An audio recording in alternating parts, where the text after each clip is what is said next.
شعبان المعظم کے فضائل و اعمال۔ شعبان المعظم سال کا 8واں مہینہ ہے اور یہ بابرکت مہینوں میں سے ہے۔ اللہ تعالیٰ نے اس مہینے میں اپنے بندوں کو نوازنے اور عطا کرنے کے لیے بہت سی خیریں اور بلائیاں رکھی ہیں۔ یہی وجہ ہے کہ ہر دور میں اسلاف اس مہینے کی قدردانی کرتے چلے آئے ہیں۔ چنانچہ حضرت انس رضی اللہ تعالیٰ عنہ سے منقول ہے کہ صحابہ کرام رضی اللہ تعالیٰ عنہما اجمعین شعبان کا چاند دیکھنے کے بعد قرآن کریم کی تلاوت میں لگ جاتے، اپنے مالوں کی زکوٰۃ نکالتے تاکہ کمزور اور مسکین لوگ رمضان المبارک میں روزہ رکھنے پر قادر ہو سکیں۔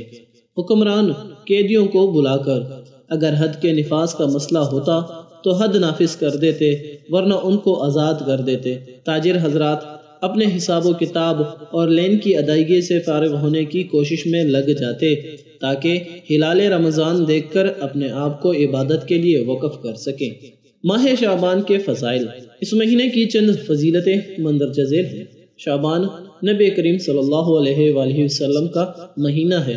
ایک روایت میں نبی کریم صلی اللہ علیہ وآلہ وسلم نے اس مہینے کو اپنا مہینہ قرار دیا ہے، چنانچہ فرمایا شعبان میرا مہینہ اور رمضان اللہ تعالیٰ کا مہینہ ہے۔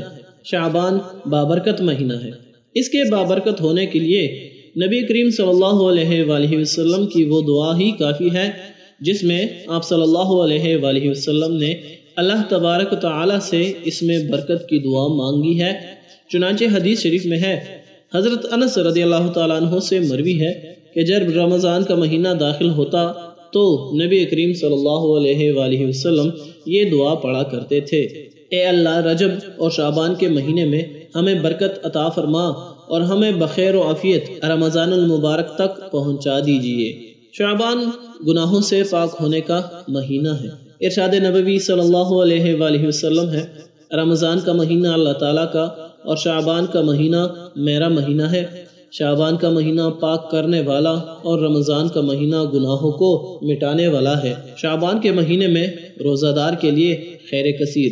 حضرت انس رضی اللہ تعالیٰ عنہ فرماتے ہیں، شعبان کو شعبان اس لیے کہا جاتا ہے کیونکہ اس میں روزہ رکھنے والے کے لیے بہت سی خیریں اور بلائیاں شاخوں کی طرح پھوٹتی ہیں، یہاں تک کہ وہ جنت میں جا پہنچتا ہے۔ شعبان کے مہینے میں اعمال کی پیشی۔ اس مہینے میں اعمال کی پیشی ہوتی ہے، چنانچہ حضرت اسامہ بن زید رضی اللہ تعالیٰ عنہ سے روایت ہے کہ نبی کریم صلی اللہ علیہ وآلہ وسلم ارشاد فرماتے ہیں، رجب اور رمضان کے درمیان جو شعبان کا مہینہ ہے لوگ اس سے غفلت کا شکار ہوتے ہیں، حالانکہ اس مہینے میں بندہ کے اعمال اللہ تعالیٰ کے حضور پیش کیے جاتے ہیں۔ ماہ شعبان کے اعمال۔ اس مہینے سے متعلق دو طرح کے اعمال ہیں۔ نمبر 1 قابل عمل یعنی کرنے کے کام۔ نمبر 2 قابل ترک یعنی چھوڑنے کے کام۔ قابل عمل کام یعنی وہ کام جن کو اختیار کرنے کی تعلیم دی گئی ہے اور وہ سنت سے ثابت ہیں، ایسے کام درج ذیل ہیں۔ پہلا کام شعبان کے مہینے کا چاند دیکھنے کا اہتمام۔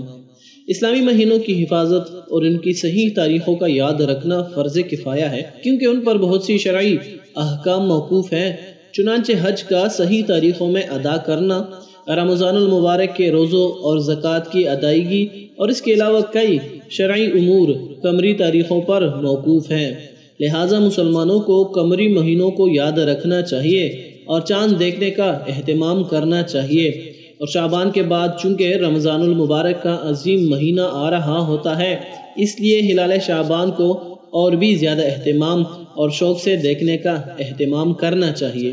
یہی وجہ ہے کہ نبی کریم صلی اللہ علیہ وآلہ وسلم بھی شعبان کا چاند بڑے اہتمام سے دیکھا کرتے تھے، چنانچہ روایت میں آتا ہے، حضرت عائشہ صدیقہ رضی اللہ تعالی عنہا فرماتی ہیں کہ نبی کریم صلی اللہ علیہ وآلہ وسلم ہلال شعبان کی جتنی حفاظت کرتے تھے اتنی کسی اور مہینے کی نہ کرتے تھے۔ دوسرا کام شعبان کے مہینے میں برکت کی دعا۔ حضرت انس رضی اللہ تعالیٰ عنہ سے مروی ہے کہ جب رجب کا مہینہ داخل ہوتا تو نبی کریم صلی اللہ علیہ وآلہ وسلم یہ دعا پڑھا کرتے تھے، اے اللہ رجب اور شعبان کے مہینے میں ہمیں برکت عطا فرما اور ہمیں بخیر و عافیت رمضان المبارک تک پہنچا دیجئے۔ تیسرا کام شعبان کے مہینے میں روزوں کی کثرت۔ حضرت عائشہ صدیقہ رضی اللہ تعالی عنہ فرماتی ہیں کہ نبی کریم صلی اللہ علیہ وآلہ وسلم کو روزہ رکھنے کے لیے تمام مہینوں میں شعبان کا مہینہ سب سے زیادہ محبوب تھا۔ آپ یہ چاہتے تھے کہ روزہ رکھتے رکھتے اسے رمضان کے ساتھ ملا دے۔ حضرت عائشہ صدیقہ رضی اللہ تعالیٰ عنہ فرماتی ہیں کہ میں نے نبی کریم صلی اللہ علیہ وآلہ وسلم کو شعبان سے زیادہ کسی مہینے میں روزہ رکھتے نہیں دیکھا۔ حضرت عائشہ صدیقہ رضی اللہ تعالیٰ عنہ فرماتی ہے کہ نبی کریم صلی اللہ علیہ وآلہ وسلم سوائے چند قلیل ایام کے شعبان کے اکثر دنوں میں روزہ رکھتے تھے۔ حضرت عائشہ صدیقہ رضی اللہ تعالیٰ عنہ فرماتی ہیں کہ نبی کریم صلی اللہ علیہ وآلہ وسلم سال کے کسی مہینے میں شعبان سے زیادہ روزے نہیں رکھتے تھے۔